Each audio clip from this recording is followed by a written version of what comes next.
Today I'm going to be showing you how to use the gallery section on the Wix app. First you're going to go to the gallery section. I chose the Our Collection preset. Next you're going to double click and select Manage Media. Here's where the images will be displayed. The images currently displayed are the Wix default. You can change this by going to Add Media. If you select the Upload Media button, you can add your own pictures from your files. If you select the Media from Wix button, you can see all the pictures that Wix offers.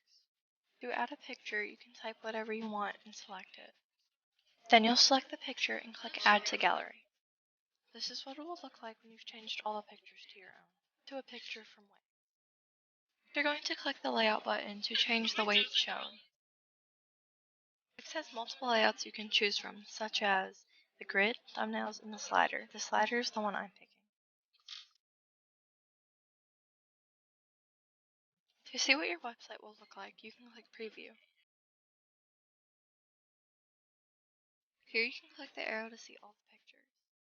This is how your website will look to viewers when it's published.